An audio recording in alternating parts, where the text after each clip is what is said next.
May mga lihim ka bang gustong sabihin? O mga sikretong gusto mong aminin? Halika't ating pag-usapan sa Main Confessions. Oras na para ilahad ang lihim na dapat mabunyag. Kaya naman, samahan niyo akong alamin sino ang nag-confess at ano kaya ang kanyang kinonfess. At oras na para sa ating main confessions. Basahin na natin ang ating confession galing sa ating letter sender. Dear DJ Main, itago mo na lang ako sa pangalang Shaira, 28 years old at taga-Caloocan. May boyfriend ako at pangalanan natin siyang Izen. Magdadalawang taon na kaming magjowa. At aminado ako na sobrang likot at harot ng relasyon namin. Ang dami na namang maiinggit niyan. Oo, nasana sila may karelasyon na rin. Lalo ngayon, magdi-December na naman. Last year, wala ka rin jowa. Ngayon, wala ka pa rin jowa. Pero ang importante, natagpuan mo na ako, di ba? Yun naman yun kasi kung may jowa ka ngayon, hindi mo ako matatagpuan. Kaya maganda na rin na ikaw ay single. Open kami sa isa't isa at halos lahat ng fantasies ay nasubukan na namin. Pareho kaming nasa BPO company at iisa ang aming kumpanya. Magkaiba lang kami ng team at oras ng duty. Pero despite this ay nagagawa namin ng paraan ang aming harutan. Ay, taray talaga. Magkasundo kami sa maraming bagay. Kilala na ako sa bahay nila at ganun din naman siya sa amin. Mabait din naman kasi si Izen kahit medyo pilyo sa mga simpleng paraan. Minsan nga kapag nagkakataon na nagkakasabay ang aming break sa pantry ay sumisimple siya ng hagod down there. Sana all may humahagod down there. Oo, parang spaghetti pababa. Lalo na kapag nakaskirt ako. Guys, pilyo talaga. Pero gusto ko yung kapilyuhan niya. Never akong nabore kasama si Izen. Gusto ko yung kamanyakan niya. Wow Sa lahat ng babae, ikaw talaga. Straight to the point. Pero kasi kapag jowa mo naman talagang open ka, di ba? Yun naman talaga yung gusto mo kaysa iba yung minamanyak niya. Di ikaw na lang, di ba? Pero nitong huling araw ay may sinabi siya na kinabahan ako. Naka-break time kami noon. Bumulong siya sa akin. Babe, medyo sumasakit yung puson ko Tara saglit, dun sa may fire exit. Wow! Bakit ka naman kinabahan gusto mo nga yung kapilyuhan niya Bakit ka nagre-reklamo ngayon, Shaira? Pero hindi natin kasi alam ang buong istorya. Mamaya malalaman natin ang pangalawang yugto nito. Doon natin malalaman at mahuhusgahan. Bakit nga ba kinabahan si Shaira? Kaya naman samahan niyo ko hanggang 12 midnight pa tayo sa programang Main Event. Kasama si DJ Main. And now, balik muna tayo sa mga magagandang playlist na naka-ready para sa inyo habang kayo ay bumabiyahe. Hatid sa inyo ng 92.3 FM Radio Manila, your favorite music radio, kabayas. At ang confession natin tonight, talaga naman may pagpunta pa sa fire exit. Anong gagawin nila doon? Ikaw ba, ano bang ginagawa kasi doon? Hindi ko rin kasi alam Oo. Wala akong idea dyan, wala akong alam dyan. Ngayon ko palang malalaman talaga. May sunog ba doon? Sunog? Kasi doon lang naman tumatakbo, di ba? Kapag may emergency, pag may fire emergency. Kaya naman halika, balikan natin ang maharot na kwento ni Shaira at Izen. Nagulat ako sa sinabi niya nung niyaya niya ako sa fire exit. Kaya naman, ang sagot ko sa kanya baka mahuli tayo. Hindi ka ba natatakot na matanggal tayo sa trabaho kapag may nakahuli sa atin? Hindi yan. Ako bahala. Sira ang ilaw sa fire exit at walang tao doon. Dahil medyo nakakaramdam na din ako ng init, pumayag ako. Grabe naman to talaga si Shaira, mainit din talaga May kilala akong ganyan Yung hindi na napipigilan ng init, parang makina na ready ng rumatsyada. Tumatawa pa kami papunta sa fire exit.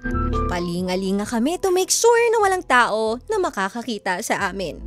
Pagdating sa fire exit ay ibinaba niya agad ang leggings ko. Beb, malamig dito ha? Baka hindi pumasok. Dry pa ako. Dry! Oo nga naman kasi pag malamig talagang mag-dry pa talaga yan. Kaya kailangan talagang trabahuhin. I got you, Beb. Bigla siyang naglabas ng condom at lubricant. Ay, ready naman pala itong si Izen, parang Boy Scout. Sinuot niya ito agad, sabay apply ng lubricant. Pinadalikod niya ako habang nakahawak sa railings ng fire exit. Mabagal muna, pero ramdam ko yung pika ng kamay niya sa bewang ko. Hanggang sa pabilis ng pabilis at marahas na ang pagkayod nito sa akin. O sana all talaga kinakayod, sana all may dilig, oo. Malapit na ako, Beb. Hanggang ngayon, sumabog na si Izen. Sumakses talaga, akalain nyo yun, no? Ako naman ay impit na pinipigilan ang masarap na ungol. Nang bigla kaming may narinig na boses na papalapit. Dali-dali niyang hinubad ang kondom at nilaglag sa sahig ng fire exit. Grabe naman yun, nag-iwan pa ng ebidensya. Oo, hindi nyo man lang niligpit. Nakaraos kaming pareho ng mabilisan. Tawang-tawa kami nang bumalik sa floor. At talagang masaya pa kayo sa kalokohan ninyong dalawa, ha? Alam mo yung parang may ginawa kang kalokohan. Hindi ka parang may ginawa, kundi may ginawa talaga kayo, oo. Tapos nakalusot kahit kabado ka. Kinabukasan, narinig namin yung mga guards sa lobby na nag-uusap. Pre, huwag ka munang pumunta sa fire exit. Amoy sunrocks doon. Tapos may naiwan pang kondom sa sahig. Naku, baka nilanggam na yan, oo. Ipa-review natin yung CCTV para malaman kung sino ang pumasok doon. Naku, nayari na kayo talaga. Kinabahan kami ni Izen. Ano sa tingin mo ang dapat na naming gawin? Tama pa ba itong adventure namin, DJ Main? Masaya naman kami pero minsan ay nakakatakot na. Payuhan mo naman ako. From Shaira of Caloocan City. Kasi naman huwag kayo nag-iiwan ng baka. Sana dinampot nyo na o sana hindi niya muna hinubad doon na lang sa CR, diba? Nagkalat pa kayo. Di sana kung di kayo nagkalat. CCTV lang yung makikita lang doon sa CCTV kung sino yung pumasok. Ba malay nila kung anong ginawa. Nag-iwan kayo ng bakas. Di automatic kayo nga talaga yun. Tama ba yung ganung adventure? Tama ba yung lugar na pinaggagawa ng adventure? Lalo na kung ito ay workplace? Naku, maraming makakarelate dyan. Yung mga hindi makapigil sa kanilang init. Ginagawa na lang kahit saang lugar o saang sulok ng office nila. Kaya naman samahan nyo ako bigyan ng advice itong si ating Shaira. Hanggang 12 midnight pa tayo at sa hindi pa nakaka-subscribe, nakaka-like, nakaka-follow, mag-subscribe, follow and like ka na dahil tayo ay naka-live via YouTube channel namin. 92.3 FM Radio, Manila. Kaya kumapit ka lang at ako'y mag-a-analyze lang, oo. I-imagine ko lang ng ilang minuto lang. Promise babalikan kita ha, hindi kita bibitinin.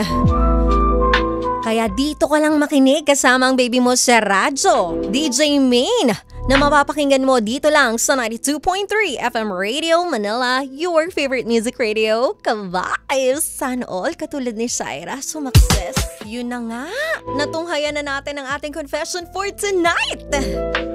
napaka-adventurous naman nun. At talagang maiinggit ka. Oo, buti pa si Shaira at Izen. Very easy lang sumakses kahit saan na lang talaga. And to recap ang ating confession, ang ating letter sender ay isang babae.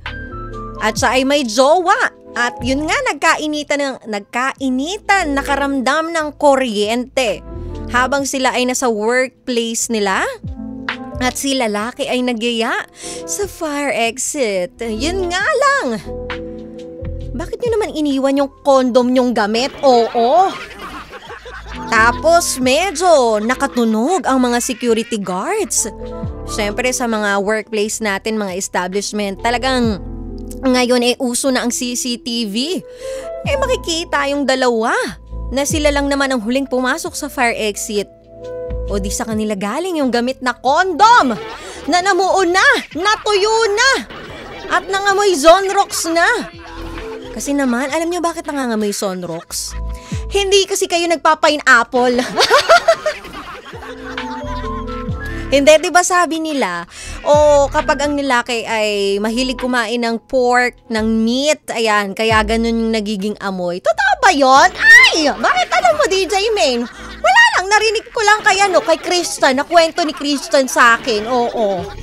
Yung kaibigan ko, ganun pala yun.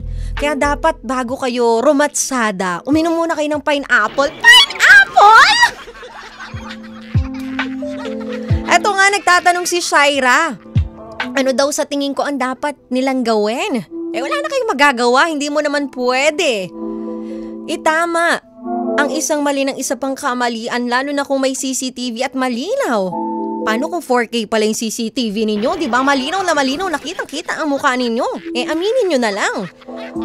Ganun talaga ang consequence ng pagkakamali. At para harapin mo ito, kailangan mong tanggapin ito, humingi ng paumanhin, at kung ano man ang maging kabayaran nito, dapat mong harapin.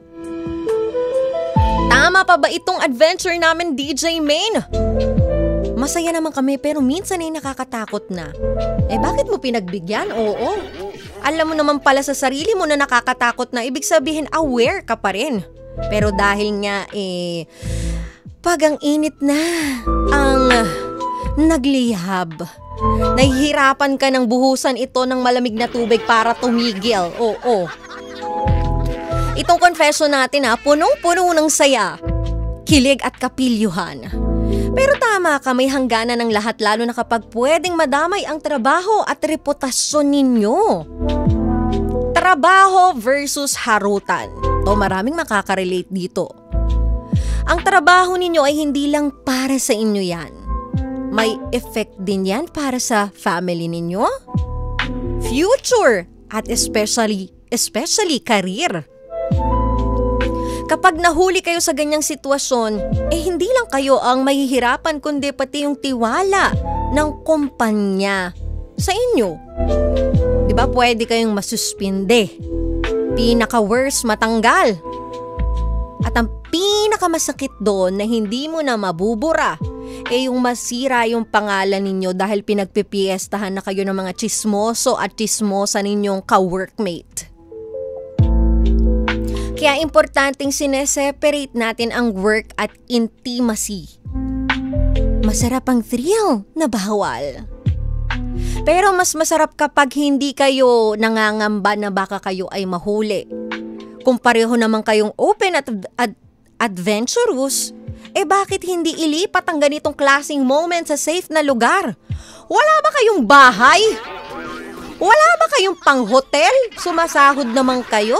Staycation, mas masarap yan. Magkakaroon pa kayo ng bonding moments. Magkakaroon pa kayo ng bagong i-cherish na moments na dadalhin nyo in the future. Memories, di ba? O pwede naman kotse, kung may kotse kayo, basta make sure lang na nakatint ito, ha? Basta hindi sa loob ng opisina ninyo. Kaya kayo nandyan kasi as professional. So nasaan yung pagiging professional ninyo kung ganyan? Ang ginagawa nyo, ang kalat. Oo, ang kalat. Sobrang kalat. Hindi pa kayo naglinis. Napakadaling damputin. Oo. Bakit nag-iwan pa ng mancha? Kaya dito, lesson learned sa fire exit. Since nabanggit mo na nakausap nga yung mga guard o nagkausap-usap sila tungkol sa naiwan na condom, ibig sabihin, nasa radar na kayo. Nakakakaba yung ganyan, ha? Kaya wag nyo nang ulitin doon o kahit saan pa sa loob ng inyong office. Isa pa, i-review yung CCTV, i-ready nyo na ang sarili nyo, expect the unexpected. At para maging tama ang inyong kamalian, tanggapin ninyo. Yun talaga yun. Hindi nyo pwedeng exitan yun. Oo, umexit na nga kayo sa fire exit, exitan nyo pa yung mga pinagagawa nyo. Hindi ganun yun. Mas iba pa rin pag tayo ay nagsasabi ng totoo sa bawat maling nagagawa natin. Keep the spice, but be wise. Hindi ko naman sinasabing bawal ang kapilyuhan ninyo kasi mas masarap yan sa relationship, ha? Yung parehas kayong pilyo-pilya. Diba yung spark niyan iba talaga? Hindi nakakasawa, laging may bako, laging may kuryente. At ang ganda ng chemistry ninyo ni Ezzy, na? Dahil parehas kayong pilyo nga at pilya. Pero pwede nyong i-level up yung ganyang adventure nang hindi kayo kinokompromiso ang trabaho. Tandaan, mas masarap ang laro kapag wala kayong takot na baka may makakita o makahuli. At alamin nyo yung trigger point ninyo. Trigger point ninyo sa time na kayo ay sabay na nag-iinit. Kasi hindi lahat ng trip dapat nating sabayan agad o gawin agad o pagbigyan agad. Kung alam mo na madaling bumigay si Ezen sa init ng moment, ikaw na magdala ng break. Hindi porket may pagkakataon ay go na. Laging may cause yung bawat thrill na ating gagawin. Kaya bago nyo gawin ang isang thrill, tingnan nyo na kagad yung bigger picture na pwedeng mangyari, yung possible na mangyari. Hindi yung bira ng bira agad. Hindi yung go ng go agad tapos magsisisi. Huli na ang lahat. Build anticipation. Mas masarap yan kaysa sa quickie. Totoo yan. Instead na risky fire exit escapades, pwede kayong maglaro ng dirty chat. Diba habang nasa work? Diba kung bored talaga kayo at na init talaga kayo. Mas safe yun kasi mabubuo yung init ninyo, yung anticipation nyo hanggang makauwi kayo. Diba mas nakaka-thrill yun? Yung gigil na gigil ka, pero hindi mo pa magawa. Masasabi mo na lang talaga, yari ka sa akin pag uwi ko. Diba? Mas magandang bakbakan yun. Mainit-init. Kasi nga pinigilan ninyo eh. Mas wild ang magiging resulta pag nasa private space na kayo. And kung kayo naman ay talagang ganyan, pahalagan nyo ang hygiene at evidence. Katulad ng nangyari. Naiwan yung condom. Buti hindi brief ang naiwan. Diba isa itong malaking red flag na delikado talaga kayo. Kasi kung sakali man mag-adventure ulit, siguruduhin na walang matitirang ebidensya. Sa madaling salita, clean as you go. Diba alam nyo na yan?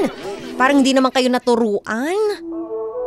Daig pa kayo ng mga batang marunong magligpit ng kalat nila at maglinis. Protect the relationship, not just the thrill. Kasi kapag paulit-ulit ang thrill at yun ang habol ninyo, baka dumating yung time na ma-burn out kayo sa isa't isa. Wala nang bago. Naubos na, kaka-thrill. Okay ang thrill na yan, one step at a time. Dapat iniimbak nyo yan para meron kayong i-look forward sa isa't isa. Kaya kailangan din ninyo yung moments na romantic. Hindi lang puro sexual. Tulad ng date nights, travel, o simpleng bonding. Kasi doon sinusukot ang tibay ng relasyon, hindi lang puro sa init. And think the long term. Ibig sabihin niya, kung nakikita mo si Ethan as panghabang buhay, tanungin mo, ganito ba yung type na relasyon na gusto mong dalhin hanggang dulo? Kung oo, kailangan ninyo ng mas maingat na approach. Kasi kung hindi, baka thrill lang ang bumalot sa inyo ngayon, wala na. Paano pag naubos na yung thrill? Baka iwan ka na lang niya. O baka ikaw din, iwan mo siya at magsawa ka na. Di ba parang paulit-ulit na thrill? Wala bang bago? Wala bang mas deep doon? At pag-usapan ninyong dalawa yung boundaries ninyo. Adventure is fun. Talaga namang nakaka-excite. Mapapag-grrr ka na lang talaga. Diba? Ang dami mong grrr. Pero dapat clear ang limits. Kasi kailangan may kasunduan kung hanggang saan ang wildness. At kung kailangan dapat huminto. Para walang sisi kapag may nangyaring hindi inaasahan.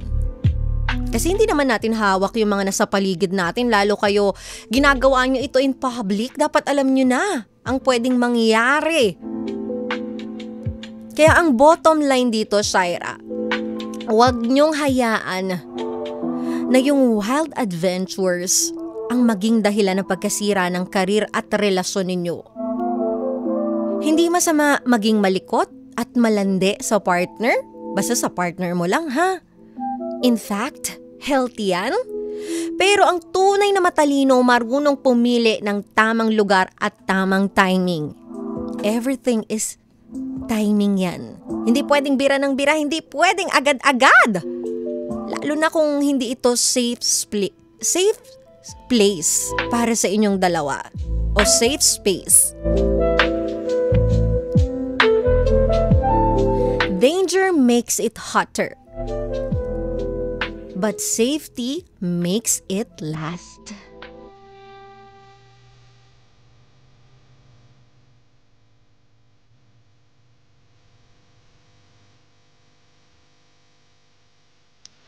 Ito sabi ni Adrian Sibroso, fire exit. Dapat hindi pumunta dyan sa lugar na ito. Baka mahuli sila ng mga security guards or mga janitor. Dapat sa CR mismo. Shaira, nagturo ka pa. Mali din naman. Sa CR, nasa working place nga sila. Ganun pa rin yun. Mali pa rin yun. Ano ba, Adrian Sabroso? Siguro ginagawa mo yan, no? Siguro yan yung safe space mo sa working place ninyo. CR.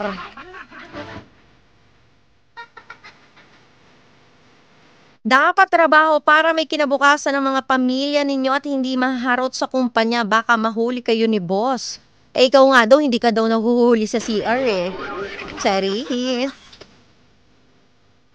Pero mali-mali naman kasi yun As professional kayo, pakita niyo yung pagiging professional ninyo, yung wild side ninyo. Dapat doon sa lugar na kayong dalawa lang. Yung kahit mag-circus pa kayo, walang mangingialam, walang CCTV. Kahit makita pa kayo ng kapitbahay ninyo, kiber, bahay nyo naman yun. O bahay ni Ethan, o bahay ni Shaira yun. Labas na sila doon. Sila na nga lang yung nanonood, sila pa ba'y magre-reklamo? Diba kaysa dito sa workplace ninyo, paano kung boss nyo pala ang nakakita? Dinayari pa kayo. Kaya hindi lahat ng wild adventure na ginagawa yan. Dapat timing. At sana Shaira, natauhan ka na dito sa pagiging wild ninyo. Okay naman yung wild, pero sa tamang lugar, tamang oras. Na wala kayong makokompromiso na kahit sino at hindi ikakasira ng reputasyon ninyong dalawa.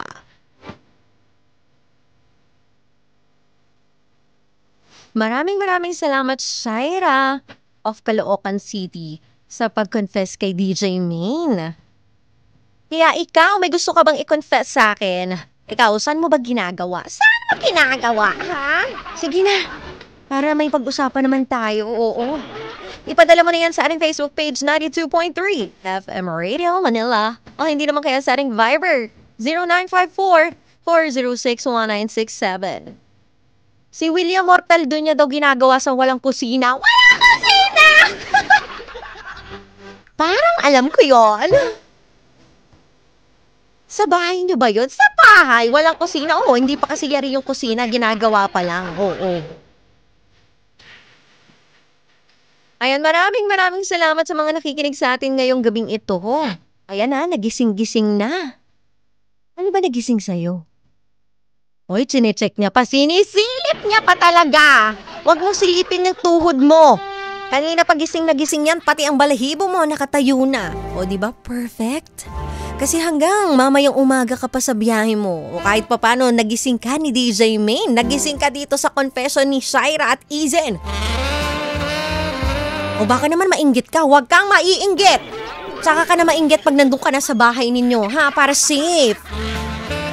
Isipin mo, nasa labas ka para magtrabaho, hindi para humarot, okay?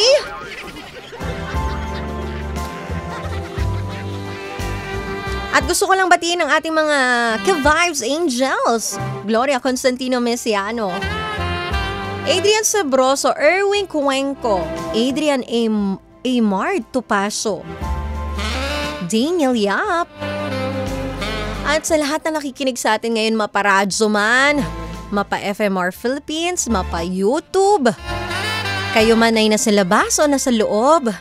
Ano bang mas masarap, yung sa loob o sa labas? Ay! Nang bahay makinig. O ito naman kung ano-ano iniisip eh. Oo. Sinasabi ko kung saan makinig. Pero mas masarap sa loob, no? Oo, kasi wala lang, safe na safe ka. Safe na safe ka kasi nakahiga ka. Diba habang nakabukas ang inyong aircon, electric fan. Habang ikaw ay nakakumo tapos pinapakinggan mo lang ang boses ni DJ Main. Masarap din naman sa labas. Kasi pwedeng makailang rounds ka. Ilang rounds? Ilang rounds ng biyahe kasi gising na gising ka kasama ang baby mo sa radyo. Ikaw talaga, mapaglaro yung imahinasyon mo. Oo, magkape ka nga nang magising-gising ka. Ito nga, maraming salamat muna. Oy, Dental Clinic, Horticulture by Caldana, Vanity Lounge Aesthetics, Imprint Customs, Spink Philippines, Zebra Helmets Philippines. And pwede nyo kayo follow sa aking mga social media platforms. Facebook page, YouTube, Instagram at TikTok, pare-parehas na Main Eugenio. At mag-subscribe na sa aming channel ni DJ Jai Ho sa YouTube and hit the notification bell. Hanapin nyo lang, Jai Ho and Main Vlogs. At dito sa favorite mo, kalimutan mo na ang ex mo, kalimutan mo na ang nang-ghost sa'yo, kalimutan mo na ang may utang sa'yo. Ay hindi, wag. Oo, kailangan mo yan dahil magdi-Disyembre. Pero wag lang ang social media platforms natin na pare-parehas na ng 2.3 FM Radio Manila. Napangiti na naman kita. Ay, happy ako kasi happy ka. Ginawa mo naman akong clown. Happy feel mo? Oo. Pero masaya ako kasi nabibigay ko yung pleasure mo. Yung pleasure mong pagtawa. O, diba? Kaya samahan niyo ako, another main confession na naman. Ang ating bubulat-lating. Sabay-sabay tayong magbabasa. Hindi mababasa, okay? Magbabasa ng confession. Tomorrow night ulit. Samahan niyo ako every Monday to Friday, 9:30 p.m. to 12 midnight. Sa programang mapapakinggan mo ang wildest and naughtiest experiences ng mga ka-vibes natin. Sa programang magbibigay ng init, ng lambing, at magpapawi ng pagod mo. Siyempre walang iba yan. Ang programang main event. Kasama ang baby mo sa radyo, DJ Main, ng 92.3 FM Radio Manila, your favorite music radio, Ka-Vibes, na nagsasabi na worth it na ang pagpupuyat mo. Dahil meron nang magsasabi sa'yo ng good night, baby ko. I love you.